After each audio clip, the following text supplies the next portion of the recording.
What's up, guys? CJ here, and welcome back to another all-new episode of the Superfriends podcast, this time episode 112. I'm joined, as always, by the usual suspects, Tim. How's it going, everyone? Luke. Hey, guys.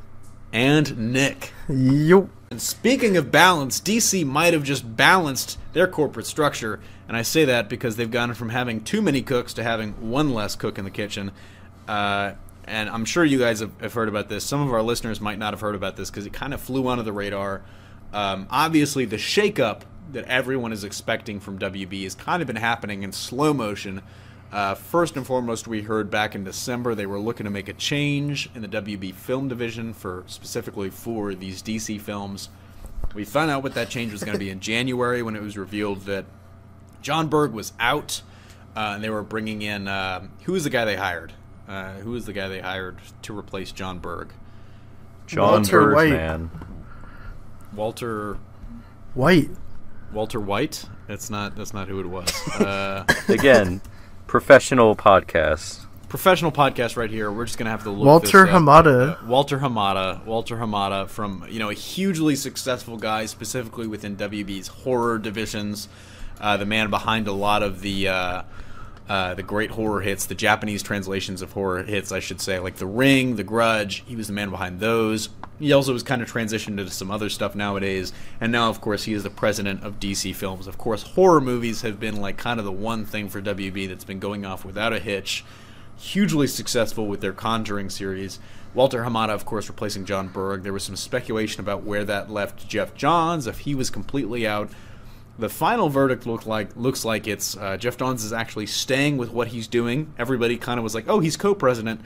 Well, really, it's kind of co-president in name only, it looks like. It kind of seems like he's just in an advisory role, which, I mean, we'll see. It seems like John Berg listened to him, but before that it seems like Jeff Johns just wasn't listened to. And now there's been a second part of this shakeup. I think it's probably, maybe kind of the I don't want to say like the unsexy part of the shakeup because it is very corporate, but Sue Kroll has stepped down. She was the I think she what exactly was her marketing chief? Marketing chief. Yeah. And she's being replaced specifically by Toby Emmerich, who is getting a big ol' step up there. But the thing is that the weird part about this is that apparently her, Toby, and Greg Silverman were part of like a 3-person committee that had like control over like what movies happen or not. So it's kind of weird. It was like committee driven. It's just not good, really. So it's really bizarre. It kind of was. I mean, just having that set up with like voting was kind of very strange. The fact that they all had to sign off on this stuff. But now it looks like Toby Emmerich is reporting directly to the president of Time Warner, the chairman, and so that is definitely a good thing for, I guess a good thing for streamlining these things. So it's kind of like Toby and Walter Hamada, and that seems like the chain of command. It's very clear. And Jeff gets to play with his coffee in the table. Exactly. They just send Jeff to get coffee, I guess. Jeff gets to play with his action figures. His Bo Duke. Bo and Luke Duke and Uncle Jesse. But, I mean, we'll see what happens, because it's one of those things where I don't necessarily know how to feel about this, because I feel like a lot of fans will look at this and say, tell me why this is different, tell me how this is going to be different. And the simple answer to that is that we won't know, I guess, until we know, right? I mean, we won't know until we get a couple of films under our belts. Speaking of, what is the next film after Aquaman? We have no idea. So we really don't, we don't know exactly when we'll be able to get a sense of what these changes really can do for the DC universe. We have 3 potential options for it, at least. We have Justice League Shazam, Dark, Wonder Woman 2, and Suicide Squad 2. That's true. Shazam will be filming by the time these guys kind of are sitting in their new offices. Wonder Woman Shazam definitely next? could. Because that's April 2019, I think. Shazam films in April. Wonder Woman probably films in June or July. And then, after that, it's kind of like, who knows? We've got Suicide Squad 2 at some point, potentially. Yeah. The Batman in 10 years. Flash movie, Batman. I mean, we're going to talk about that in a minute. But what do you guys make of this? This change, obviously, like I said, it's a little less sexy. It's a little more corporate. Will this really affect, the DC film division? No. Show your work. The one thing that I could think of is this better management of money, like movies not costing absurd amounts of money, so that they have to make absurd amounts of box office payback. Fucking $320 million on a goddamn movie. And that's always going to be what sets them back, I think, is the fact that they were costing them so much. And part of me wonders if that was like partially the reshoots, all of the dramatic, because it really had a long production period. People don't realize that, but I mean, Batman v Superman had such a long production period. Justice League had a hugely long and drawn out production period.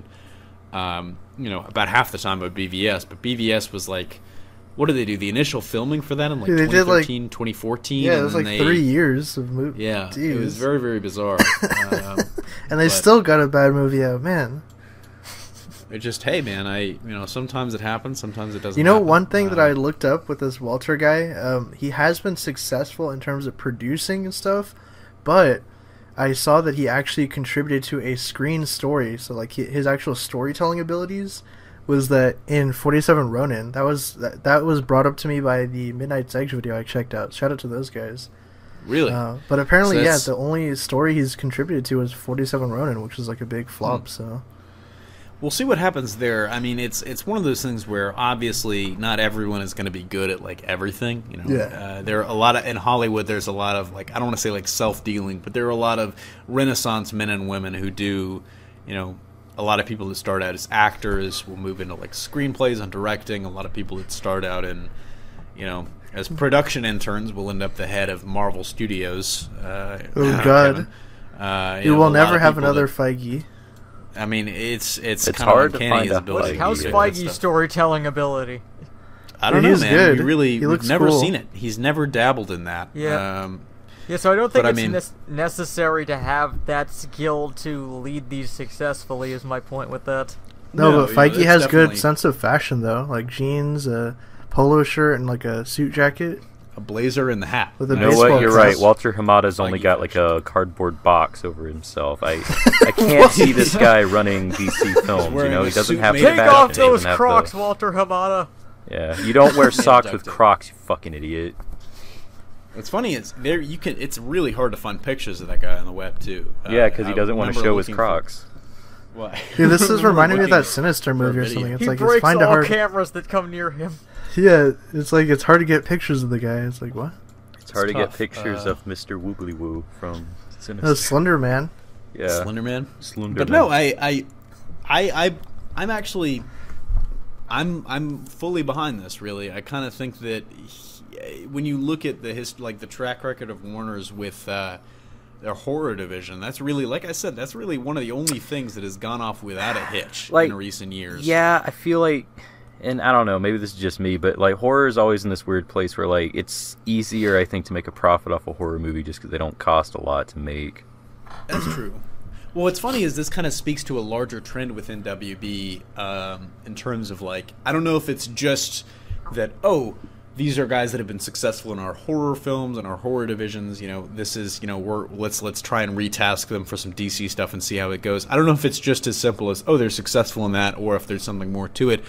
But, I mean, first we had James Wan, who's now, of course, directing Aquaman, got his start and made his name in horror movies. Right. Then we had David F. Sandberg, who contributed to that super successful Conjuring franchise for WB. And now we've got Walter Hamada. David Sandberg, I should say, is the Shazam director. James Wan, of course, is directing Aquaman. Walter Hamada, big producer behind a lot of these movies, is now the head of the DC Films division. So if you want to work in DC Films, start shooting horror movies. Get your spook on. Get your spooka. Get spoopy. Just be better with your money if you want to. Yeah. Well, that actually, and that's a good point. That I think speaks to what you were talking about earlier, with the fact that horror movies do a lot with a very, usually a very small budget, and that might be something that WB look at is Blumhouse. No, they do nothing with anything and make lots of money. I mean, like, it had like $100 million, I think, and it made a pretty good profit. And I think it's it only cost $35. That one. Really? Yeah, it was cheap. Hold up, I need to look this up. I don't. Anyway, the point either is, way, that kind of speaks. It didn't cost $300 million. The point is that, horror movies, you tend to make a good amount of budget. You make a good amount of money back on a low budget. And yeah, Nick is right. $35 million. Jeez, I did not know that.